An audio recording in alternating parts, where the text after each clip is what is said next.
Hey everyone, I'm back, and today we're going to be talking about The Amazing Spider-Man 2, and this movie is directed by Mark Webb, just like the first Amazing Spider-Man movie, and it stars Andrew Garfield, Emma Stone, Jamie Foxx, Paul Giamatti, Dane DeHaan, and that's pretty much the big names of the movie. And this movie was pretty bad, and it was worse than I remembered it being, honestly. And I only watched this movie again just because it was the only live-action Spider-Man movie I haven't reviewed, and I was just wanting to complete it. And this movie does not hold up.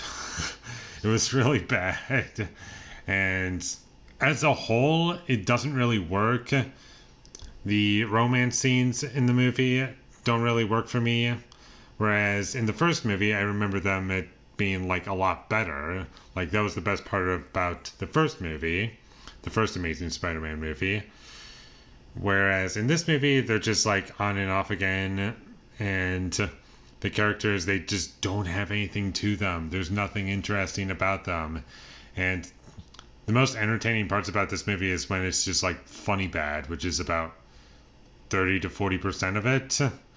And it does get pretty funny at times, like unintentionally funny. In terms of intentional jokes about the movie, it doesn't work at all for me. There's nothing about it that earns it for me, and I just feel as though the tone is all over the place. And there's some really bad acting in this movie. And Dane DeHaan, he's not good in the movie at all, and he does not fit as Harry Osborn. Not to like James Franco was like amazing in the original trilogy, but Dane DeHaan is not an improvement, if you ask me. I feel as though he was miscast. And there are so many characters that this movie introduces, and it's actually crazy what this movie tries to do. And it's honestly as bad as Spider-Man 3, if not worse.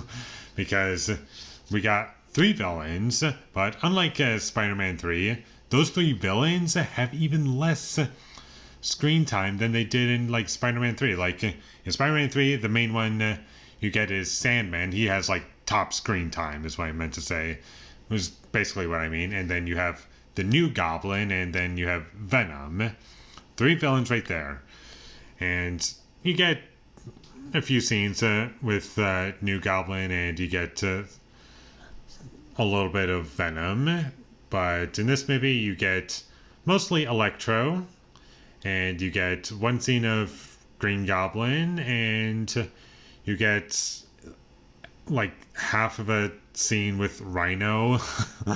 Like, you don't even get to see a full action sequence with Rhino in this movie, because the movie just cuts right before it is able to like start, and people who wanted to see that fight scene are never going to see how that concluded. I did like the Spider-Man suit in the movie. I did think it looked nice because I used to really hate it because I felt as though the eyepieces were like too big, and it kind of made Spider-Man like when he was like in the suit, it kind of made him look like a bobblehead. But rewatching the movie, like it's not so distracting for me this time rewatching it, this time watching it, and I wasn't really pulled out of it. And even if that was an issue that I had with the movie, that's not the worst part of the movie. I liked Stan Lee's cameo. He was kind of funny. That was about it in terms of like things that I liked. And the only parts about this movie that I didn't dislike, as in like some stuff that I thought was okay in the movie, were just a couple scenes that were like a minute long that didn't make me cringe. Like, those were the best parts of the movie for me, along with the Stan Lee cameo, because he's always funny. There was like a scene where Gwen Stacy and Harry Osborn were like in an elevator, and they were just talking about Peter Parker, and I thought that scene was okay. And there's a couple scenes where it's just like everything's nice and simple, and that stuff is okay for me. Like, I can live with that. But the problem is that's like 5 minutes out of a movie that's 2.5 hours long. It's not worth it, if you ask me. The special effects in the movie do not really hold up. Sometimes Electro looks okay. Most of the time he looks like he's from a video game, and it's very distracting. Jamie Foxx, I didn't think he was great in this movie, unfortunately. He was kind of like laughably bad when he became Electro. Like all of his dialogue, it was really cheesy and corny and bad. But at least it was entertaining, and Dane DeHaan in the movie, you like it when he became the Green Goblin. He looks like a meth head. I'm not gonna lie. He's kind of funny, and the action in the movie I didn't care for. I wasn't invested in any of it, and it was happening, and I was like, okay, that's going on. The music in this movie is terrible. Like, even when it's not during action sequences, it's just bad. and the music is composed by Hans Zimmer and Pharrell Williams, which I find to be very funny. Because I know, some of the interview footage, and, it's pretty funny to me, how it came out.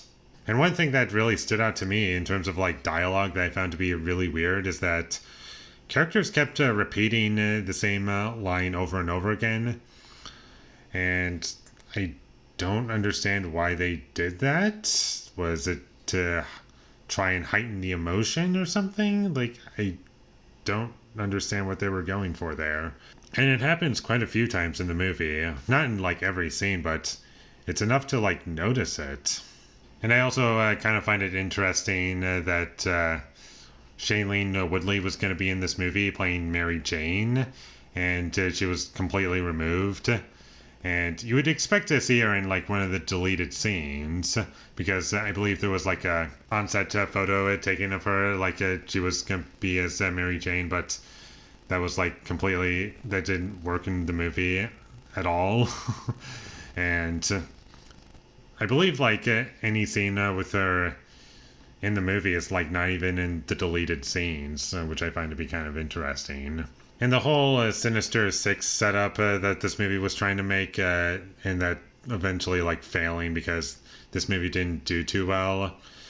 That's kind of an interesting story to be had, and there's tons of things that you can talk about with this movie. All of what could have happened with this movie had it been super successful and, did everything that it wanted to.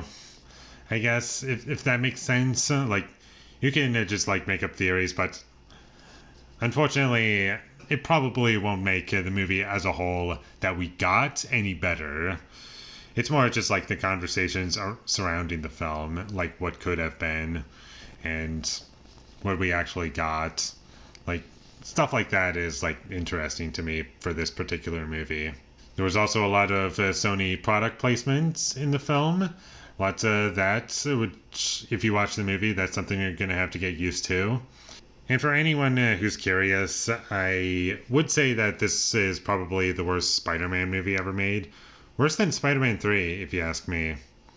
I genuinely hate this movie.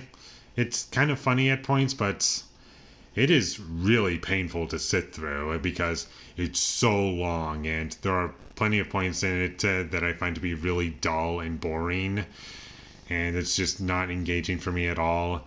It's very cliched and very by the books, and at the same time it's trying to be a kind of an art film. It's also trying to be a start to a cinematic universe, even though that was kind of the first one, or at least jumping off from this movie. We're gonna do it, we're gonna build up to the Sinister Six, and it's gonna be awesome, and that did not happen with this movie. The movie barely has any time to develop anything to make it interesting, any of these things interesting that it's trying to do, and all in all, you just get little bits and pieces of these potential ideas, and the end product is just very bad. So, as a funny bad movie, it's maybe you could get some enjoyment out of it. I don't know. Like, I kind of did, but I'm not going to watch this movie again. But a movie like Ghost Rider, for me, that's watchable because I found it consistently funny throughout the entire film, like unintentionally funny, and B, it's shorter. It's under 2 hours, whereas this is just almost 2.5 hours. And that's really the big difference here, is that I can only sit through a movie that's like funny bad for so long before I start to feel the runtime. Like, I just feel as though that's a thing for me. Like, I don't think I've ever watched a movie that I found to be hilariously bad that is over 2 hours long. Because there's a point where I just get tired of it and I'm just like, okay, just stop. I'm not enjoying this anymore. And that's about all I have to say about The Amazing Spider-Man 2. It's bad, it's not good, it's dumb, it's stupid, it's messy, it's basically everything wrong with the first movie, as in like the first The Amazing Spider-Man, and it just makes it even worse. And anything that could be wrong in a superhero movie is in this movie. Like, if you made the exact opposite what this movie tries to do, like a superhero movie that is the exact opposite of The Amazing Spider-Man 2, then you would have a pretty good film. I genuinely believe that.